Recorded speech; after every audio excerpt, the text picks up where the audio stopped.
Como siempre, en nuestro canal trabajamos muchísimo los grupos sanguíneos y cada vez que existe una nueva noticia que compete, pues tratamos de abordarla para que la gente se mantenga informada. Recapitulemos. Fundamentalmente, los grupos sanguíneos son proteínas, como ya lo hemos dicho varias veces, que se sitúan a lo largo o sobre la membrana de los eritrocitos o glóbulos rojos. Entre esos grupos no solo existen los grupos conocidos como el grupo ABO y el factor RH.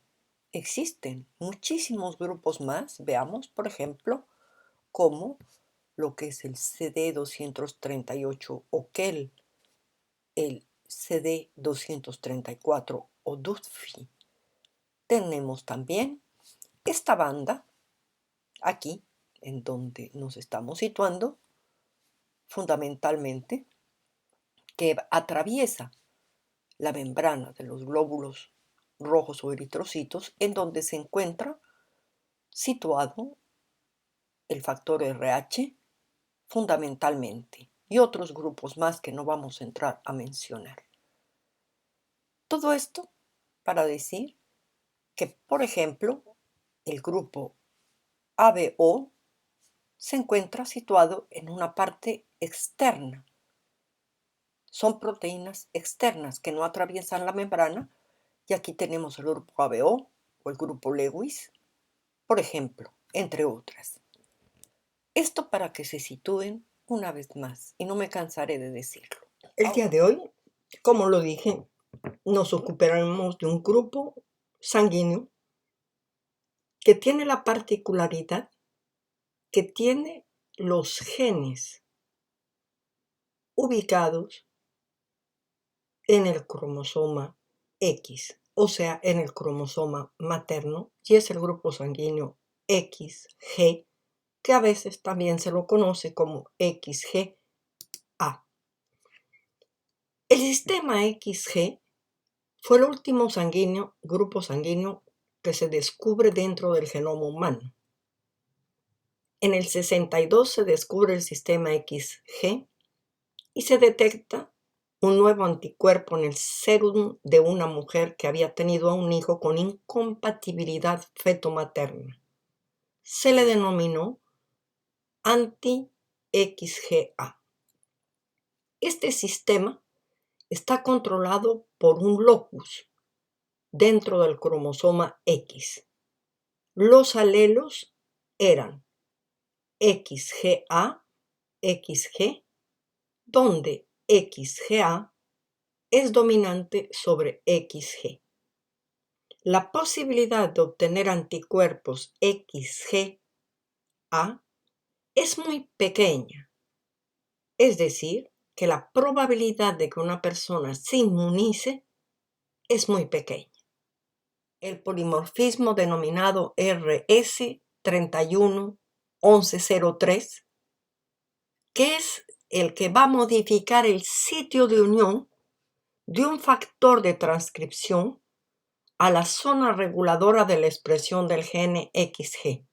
Concretamente, el alelo C del polimorfismo RS311103 impide la unión del factor de transcripción GATA y reduce la producción de ARN mensajero de XG con la consiguiente reducción de la expresión de este gen. Ahora, para que nos quede claro qué es un polimorfismo, ya lo hemos dicho antes, pero lo repetiremos siempre para que esto le dé la base clara a la explicación. Tenemos 3 personas diferentes de color morado, azul y amarillo. Su secuencia de ADN es la misma si la leemos, salvo que en la primera hay adenina, en la segunda guanina y en la tercera timina, que son una sola base que se ha cambiado en estos 3 individuos y el resto de su secuencia es la misma. A este cambio de una sola base se denomina polimorfismo o SNP. El tipo de sangre XGA fue descubierto en Nueva York en el 62, pero solamente en la actualidad los investigadores de Suecia, de la Universidad de Lund, lograron descubrir por qué una gran parte de la población carece del anticuerpo XGA. Aquí vemos a Martin L. Olson, uno de los investigadores de este grupo sanguíneo, a niños en los cuales se presenta un polimorfismo de variabilidad genética SNP. En el primero vamos a identificar un cambio en la base adenina en la secuencia y los niños serían representados como color morado. En contacto con un virus, por ejemplo, no habría síntomas para todos estos niños que presentan esta variabilidad en esta base con adenina.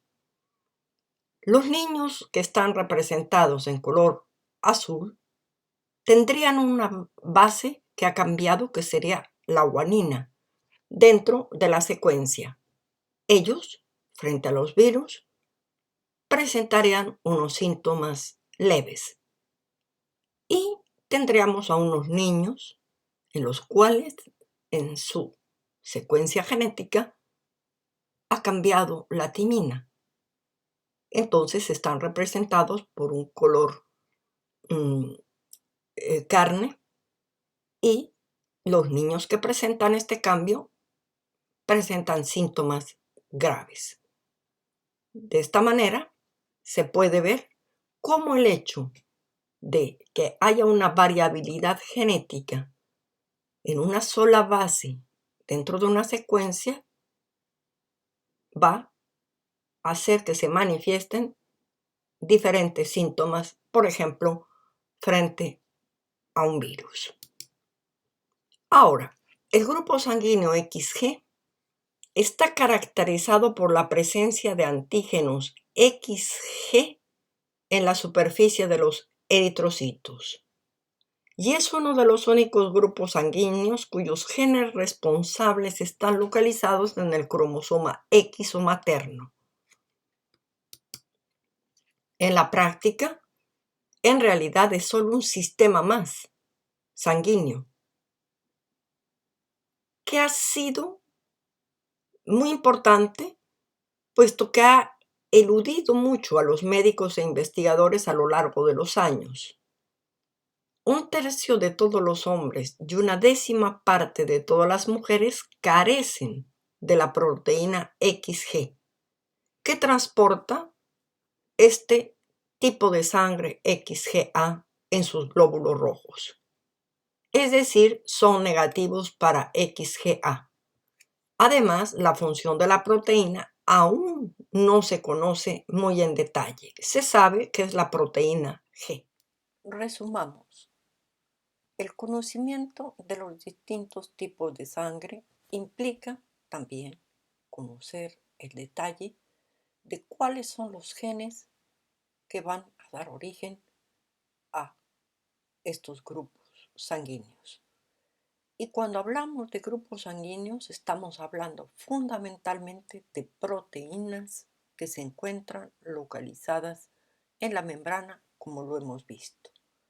Entonces, por esta razón, no hay que simplificar. Aunque uno lo quisiera, tiene que ir al estudio de los genes. Para esto, invito a las personas interesadas a consultar el sitio GeneCars, en donde se encuentran la base de datos de los genes humanos. Y allí, por ejemplo, en este caso, encontraremos el gen XY que nos ha ocupado, que dará origen a la proteína que se encuentra en la membrana de los eritrocitos de algunas personas a nivel planetario, que es la proteína XG.